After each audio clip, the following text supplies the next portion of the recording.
What's going on, guys? Today I'm going to show you how to do a speed ramp transition that will make your videos look insanely professional. I'm going to be using Adobe Premiere Pro. However, other professional editing softwares like DaVinci Resolve or Final Cut Pro will be able to speed ramp in a very similar way. If you'd like to see me use a less professional editing software, just leave me a comment and let me know which editing software you're using. But before we jump into Premiere Pro, let's go over a couple ground rules. First off, it usually looks best when you're using clips that are moving in the same direction. So what I mean is, you don't want to speed ramp clips that are panning to the left with clips that are panning to the right, as this will not look smooth. This will look super sloppy. Another quick tip is, it always looks good to speed ramp through doorways and when you're speed ramping from the interior to the exterior. So let's just visualize you're talking about the backyard and you can see the sliding glass door, and perhaps you speed ramp through that door. Maybe you're panning one way and you speed ramp through that door, and so that the camera turns around and looks at the house,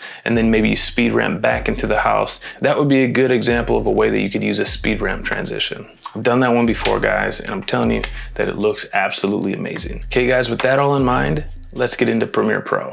I get asked all the time where I get my royalty-free music. I personally use Epidemic Sound.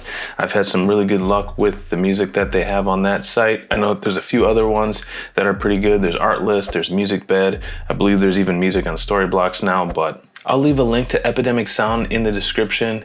You should check them out. All right, so I've already preloaded a few clips into the project. The first thing you want to do is you want to make sure, and I've mentioned this before in previous videos, is you want to make sure that when you shoot these clips that you are shooting in at least 60 frames per second. So I shoot in 4K 60 frames per second. You can't do slow motion unless you shoot at 60 frames or higher per second.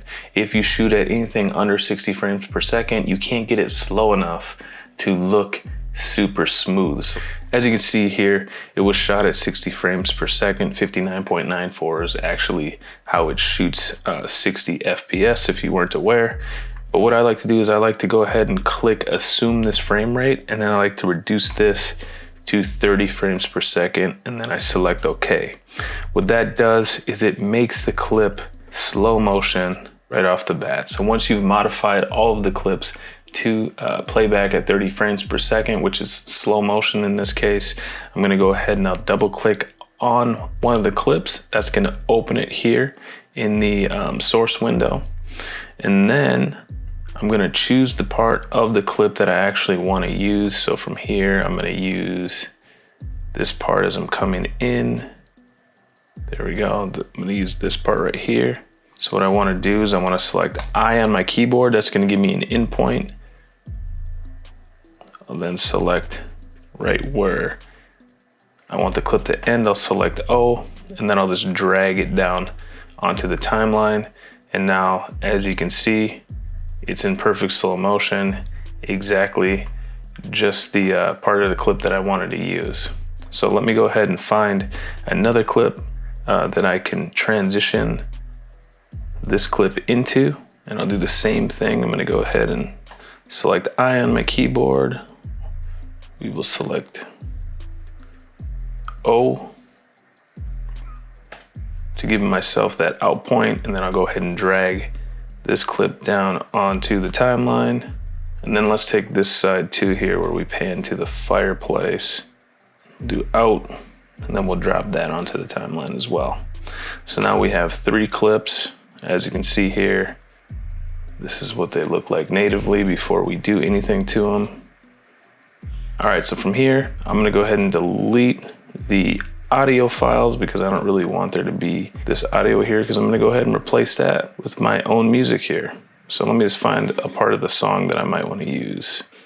Okay, so I found where the beat drops in the song, and I'm gonna go ahead and cut this somewhere in here, and then I'm gonna go ahead and start editing to this beat. So let's, if we were doing a whole video, I would try to make sure that the song started out in a good spot. And, I might use the remix tool to make sure that this song ends right when I want it to end and all that. But for the purposes of this example, I'm just looking for a nice chunk of the song that I can edit to, just so I can show you guys how to do these speed ramping transitions. All right, so I'm gonna make the timeline a little bit bigger here so you guys can see it. And then I'm gonna go ahead and increase the height of the track. From here, you wanna go to this little box here. It's the function box. You wanna right click in here go to time remapping and speed. Okay, and you want to do this on all of your clips that you're going to be manipulating the speed of. Remember, we already slowed it down into slow motion, and now we want to create a speed ramp to transition between clips. So let's go ahead and do that to the beat of this song. First, let's listen and see how everything lines up.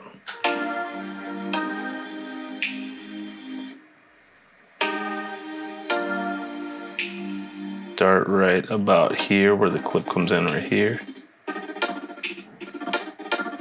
So like right here where you see this spike in the audio, that's where I wanted to cut to the next clip, because that's where the beat kind of changes a little bit. So let's start out by doing the actual speed ramp itself. We are going to hit P on the keyboard to create our pen icon or our pen tool.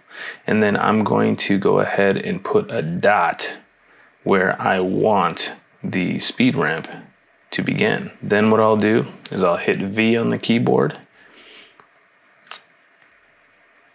and I will go ahead and drag this horizontal line up to make it about as fast as I want. So in this case, I think I'm going to speed ramp to about, let's do 350%. Let's try that. And then of course, because I sped up the end of the clip, it actually makes the clip a little bit shorter because the end of the clip has been sped up. Let's zoom in a little bit. Now what I'm going to do is I'm going to go ahead and I'm going to take this little blue thing here, and I'm going to split it. So I'm going to drag it over, and that's what creates the actual ramp itself. So as you can see now, it starts to speed up. I actually think I want it to go a little faster, so I'm going to go ahead and raise this to 400%. So we'll go to 400%. I'm going to go ahead and drag this over a little bit more. Okay, because I want it to go ahead and be a ramp on its way up. We'll go ahead and click on one of these sides, and that's going to give me this little toggle here. And then what I want to do is I want to grab this and I want to flatten it out a little bit to kind of make it in line with the ramp itself, and that's what gives it this smooth little ramp, almost like a little bump here. And now we have to bring in our next clip. So from here, we're going to do the same thing, hit P on the keyboard. I'm going to go ahead and set a mark where I want the speed ramp to end. I'll go ahead and select V, and then I'll go ahead and raise the beginning of this clip up to 400%.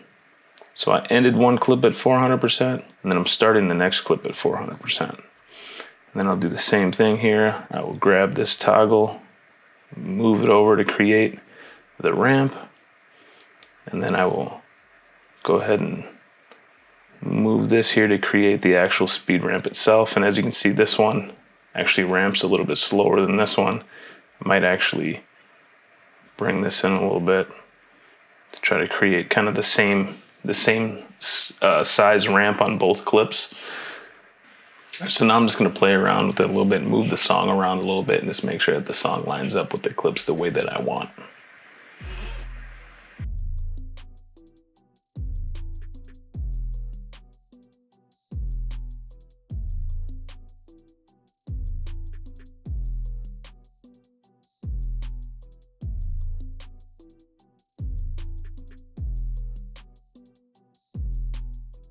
All right, so I like the way that that's lined up. So now I'm going to find a good spot to put the second transition. We will go P, drop a dot, and then we'll hit V on the keyboard. We'll go ahead and increase this to 400%.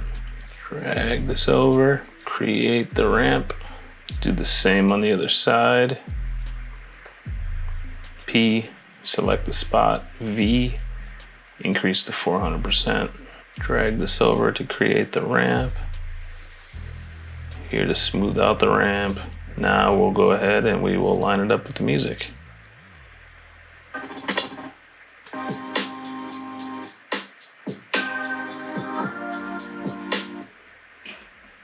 That actually lined up, but I didn't like how quick it was. I wanted it to be a little bit smoother, a little bit longer transition.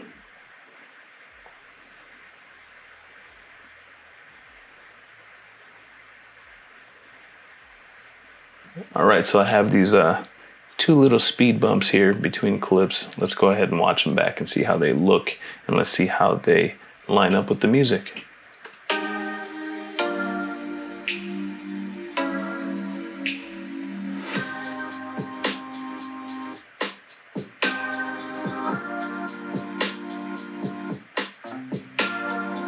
And that's how the pros do it.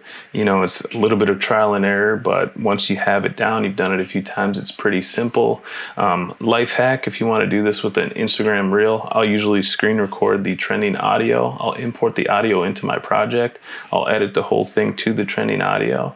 And then when I export it, I'll go ahead and put the trending audio back in there, and I'll just make sure that the video lines up the way that I edited it. That way you benefit from the algorithm by using Instagram's built-in trending audio, but you're able to edit it the way you want outside of the Instagram platform.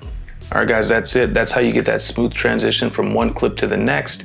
If this video was helpful, please feel free to share it with your fellow realtors or videographers. If you'd like to see me do similar tutorials using another software program, please feel free to let me know in the comments. Remember to subscribe if you haven't already. Hit the bell notification so you can be notified when I create new videos.